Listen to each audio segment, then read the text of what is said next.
Voyons à présent comment on pourrait filtrer les résultats de nos recherches. Comme on a ici à gauche sur le site Larasso. Je pourrais par exemple filtrer les résultats de recherche par rapport ici à SQL, la catégorie SQL. Là j'en ai Q3 pour la partie Agolia. Je peux enlever et filtrer par exemple par PHP. Après je peux également filtrer par PHP et également par SQL. Voilà, comme ça j'aurai les deux, et etc. On peut filtrer par rapport aux séries, par rapport à la difficulté, et ainsi de suite. Je te propose qu'on mette en place ensemble le même système. Alors, pour cela, on va utiliser un autre composant. Ici, dans la liste des composants, je vais prendre ici Refinement List. Si là, je clique là pour voir un exemple. Ici, on a en fait la liste. Si je clique, je peux en fait filtrer. Voilà. Mais ici, ne t'inquiète pas pour la partie design. On verra par la suite comment styliser tout cela. Parce que par défaut, ici, les composants n'ont pas de style. C'est à nous, en fait, de les styliser par la suite. Alors, pour l'utiliser, ici, on a le composant Refinement List. Je peux le copier. Et ici, je vais le coller. Pour le coller, j'ouvre une balise div et je code ça à l'intérieur. Ici, dans attribut name, il faudrait qu'on mette en fait le nom qui va nous permettre de filtrer. Alors, le nom qui nous permettra de filtrer, par exemple, ici, on peut filtrer par catégorie. Et par catégorie, je peux filtrer par name. Du coup, là, je mets catégorie, .name.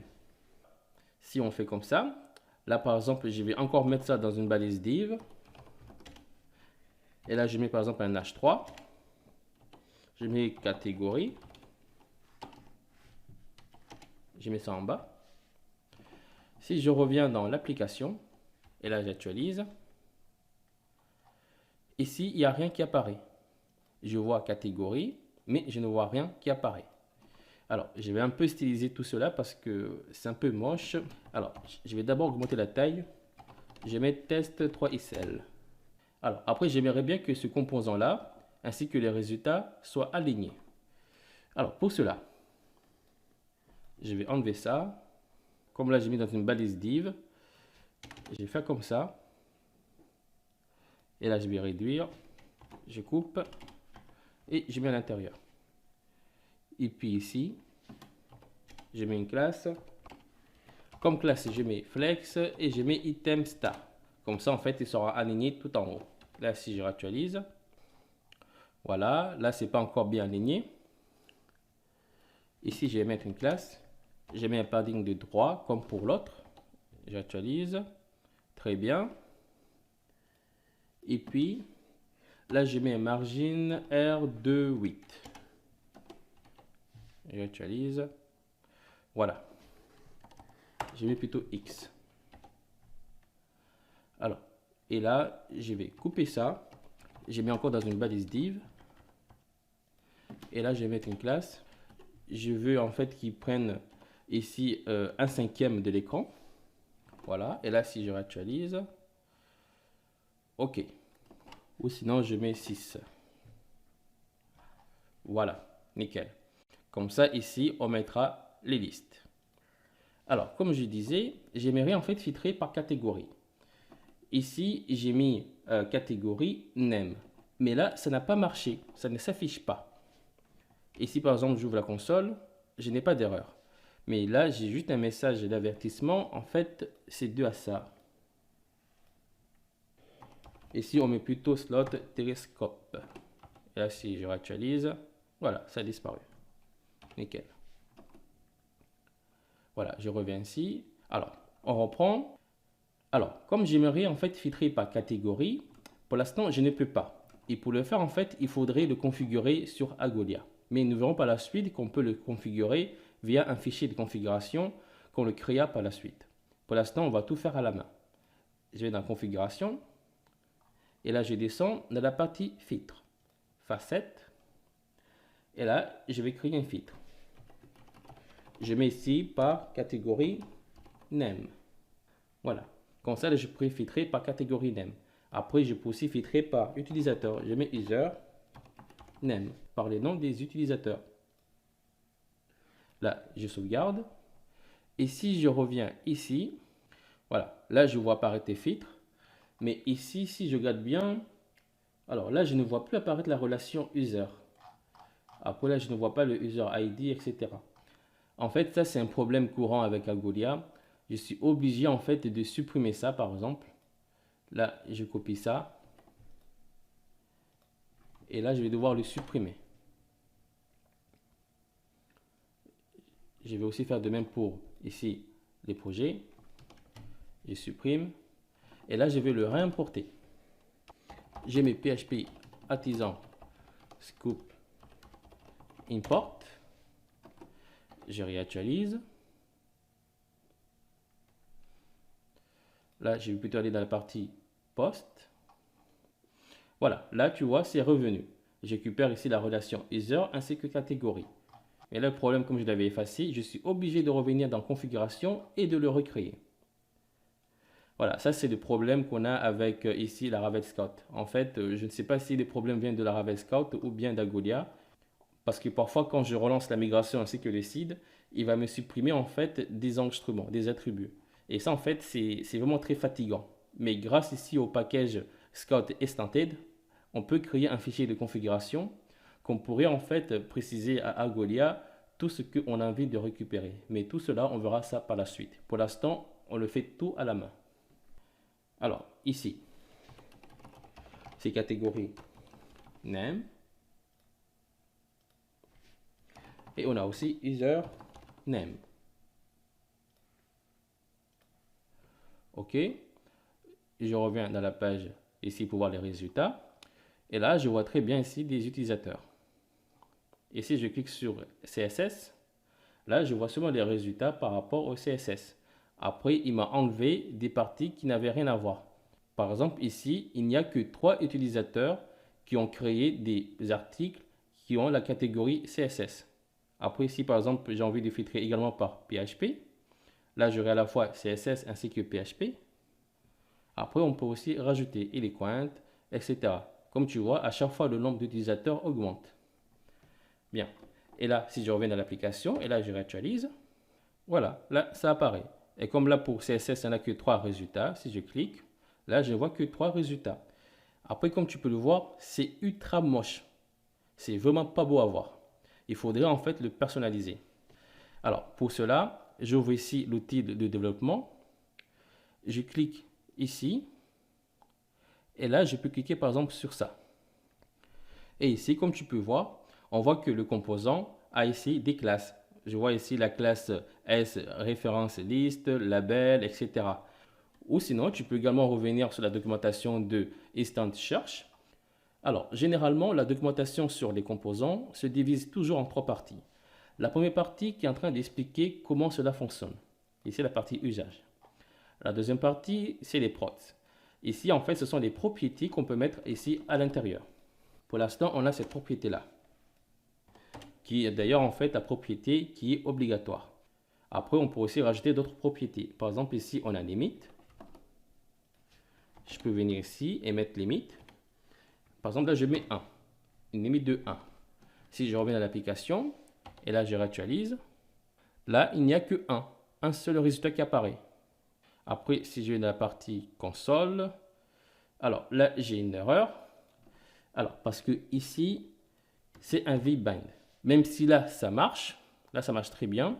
Mais là, en fait, il faut le mettre en vbind. Mettre ici les 2 points au début. Et là, si je réactualise, ça a disparu l'erreur. OK. Mais quand même, là, il me récupère toujours un seul résultat. Je peux par exemple mettre ici 3. Voilà, maintenant, il n'y en a que 3. Alors, moi, j'aime bien les chiffres impairs. Je mets par exemple 7. Comme ça, je vais récupérer 7 résultats. Je reviens dans la documentation. Ici, on a les propriétés.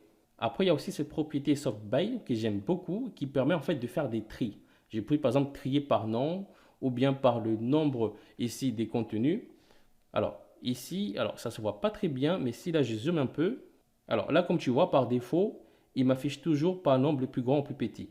Ici, comme 5 est le plus grand, il y a 5 résultats. Du coup, il va m'afficher Eloquent ici en premier résultat. Après, il y a CSS, PHP, etc.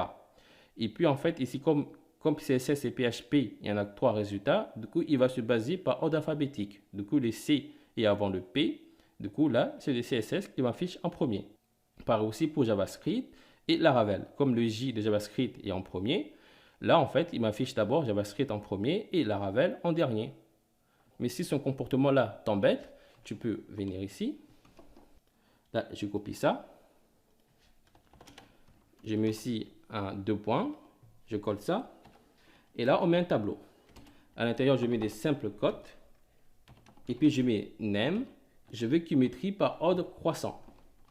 Là, si je reviens à l'application, je réactualise. Et là, si je zoome, là, tu vois que c'est par ordre croissant. Le CSS en premier et les pointes, etc. Après, on peut aussi le trier par ordre décroissant. Ici, je peux mettre desk. Je réactualise. Et là, si je zoome, voilà, PHP en premier, Laravel, etc. Mais moi, j'aime pas ce comportement. Du coup, là, je l'enlève. Là, la seconde partie, c'est pour les propriétés. Alors, ici, le slot, c'est lorsque on a envie de modifier ici le comportement. Là, on a par exemple 3 slots. Ici, par exemple, j'ai le slot header.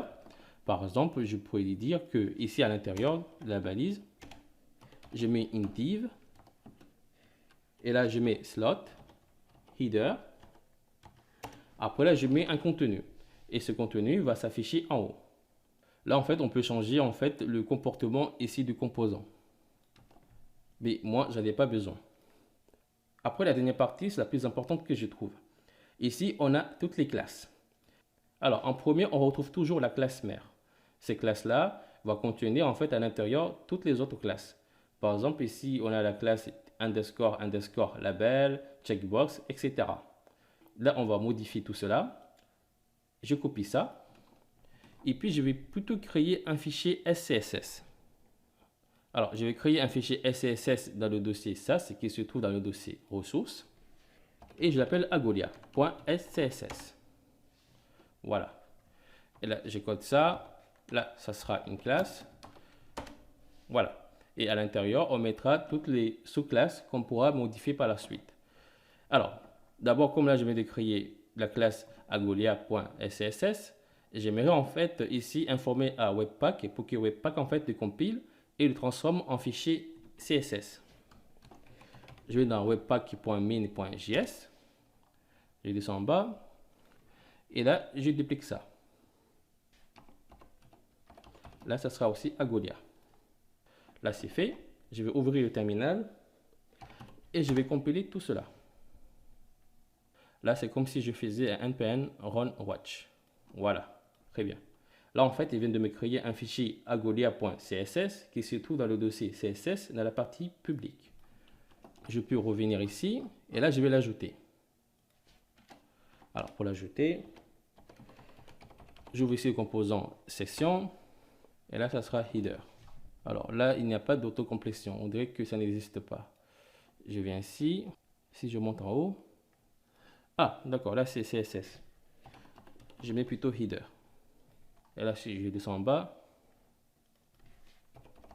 là, je mets footer. OK. À l'intérieur, j'ouvre la balise link. Et là, je mets asset. Et là, ça sera agolia.css, qui se trouve dans la partie publique. Là, pour l'instant, il ne va rien faire. Si là, je regarde à l'intérieur, il n'y a rien. Je reviens ici. Et c'est là qu'on va tout personnaliser. D'abord, je vais commencer par le label. Je copie ça. Je mets label. Et là, je mets appli. Et là, à l'intérieur, on va mettre des classes. D'abord, je mets ici une margine de 5. Alors, j'aimerais ici qu'il y ait une espace de 5. Après, je vais aussi augmenter la taille. Je mets test XL pour augmenter la taille. Et je vais tout aligner tout cela. Je mets flex, item center. Et je mets fond semi-board. Comme ça, en fait, je veux que ça soit en demi-gras. Alors là, il m'affiche déjà une erreur. Alors là, il me dit que ne connaît pas la classe itel. Oula, je me suis trompé. Là, c'est item center.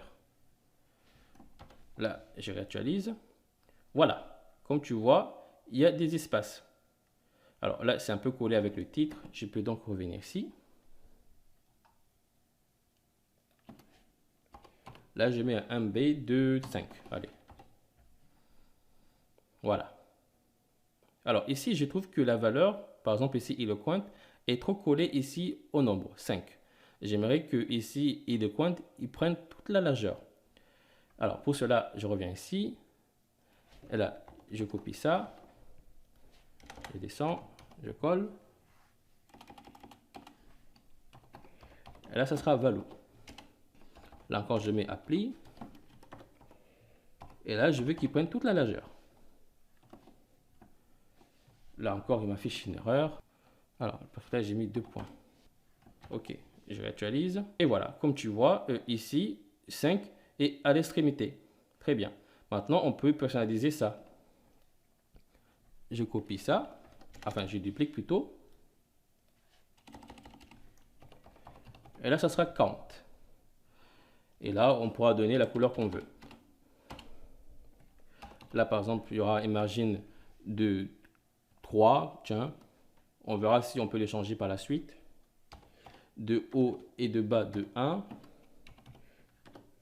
Une couleur de fond bleu. Je veux que les tests soient en blanc. Et je veux que ça soit rond. OK. Nickel. Comme tu vois, c'est très joli. On le personnalise vraiment au fil et à mesure. Maintenant, ici, le checkbox. Le checkbox, là, c'est vraiment moche. Alors, franchement, c'est la partie la plus dure. Alors, pour le checkbox, je ne vais pas en fait utiliser la classe checkbox. Je vais plutôt utiliser directement ici input. Je mets donc ici input. J'ouvre un tableau. Et là, je mets type. Comme ça, je vais directement sélectionner ici le type checkbox. Voilà. Alors, pour personnaliser ici le checkbox, moi, ce que je fais, je vais carrément en fait l'enlever. Comme là, si je zoome ici, tu vois que c'est collé et c'est moche. Après, il y a aussi en fait ici l'anneau bleu qui l'entoure. Et ça, moi, j'aime pas. Ce que je vais faire, en fait, plutôt, je vais carrément ici supprimer ça. Ici, la case. Je mets ici apparence, none. Et là, si je réactualise, si je zoome, en fait, ça a disparu. Il n'y a plus de checkbox. Après, c'est à partir de là que je vais en fait le recréer. Tout simplement. Je mets encore ici appli. Alors, tout à l'heure, j'ai vu que le checkbox était trop collé ici à la valeur. Par exemple, là, je mets un espace à droite de 2. Je vais ici arrondir la case. Je mets ici rond SM. Je vais également une couleur de fond. Par défaut, ça sera ici BG gris. Je mets carrément gris light. Et je vais également ici enlever l'anneau bleu qui l'entoure en mettant ici outline none. Pour styliser ici les classes, moi ici j'utilise la classe Tailwind CSS. Après, si tu veux, tu peux aussi utiliser du Bootstrap, Semantic UI, etc. Moi, j'utilise seulement du Tailwind CSS. C'est tout. Après, il faudra aussi mettre la taille des cases. Je mets donc ici width de 23 pixels par exemple. Je mets aussi height de 23 pixels. Là, je réactualise. Et là, si je zoome, ah, nickel. Là, ça apparaît. Voilà, après là, je trouve qu'il n'est pas carré. Alors, là, je mets plutôt 19. Je réactualise. Et là, si je zoome, voilà, c'est à peu près portable. OK. Voilà. Maintenant que ici, on a les cases, qu'est-ce qui va se passer lorsqu'on va cliquer? Pour cela, là, je copie ça. Je colle ici. Et là, lorsqu'on va cliquer, ça sera check. Ici, on va changer l'apparence. Je mets appli. Je mets BG blue dark par exemple. Je mets que les textes à l'intérieur sont en blanc. Je vais tout centrer. Après, le texte à l'intérieur, là, je mets ici un 2 points. Et je mets before. Alors, tu peux soit mettre before ou bien after. Et là, je mets content. Alors, pour l'instant, là, je mets un X.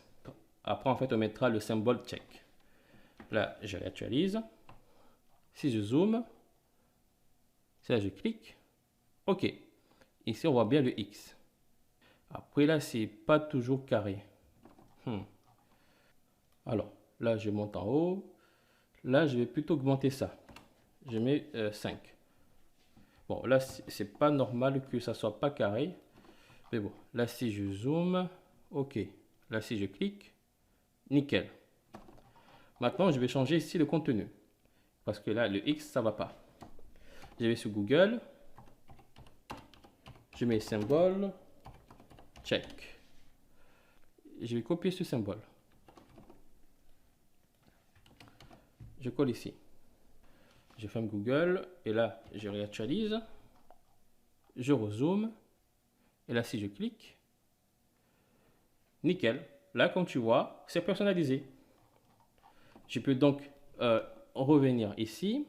Et là, je peux aussi rajouter pour les utilisateurs. Alors, ici, je mets un MB de 5. Et je duplique ça.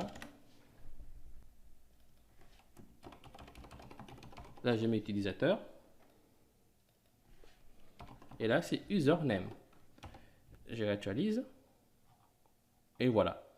Là, tu vois, ça marche très bien. On vient de personnaliser ici le composant referment list, juste avec ici les classes.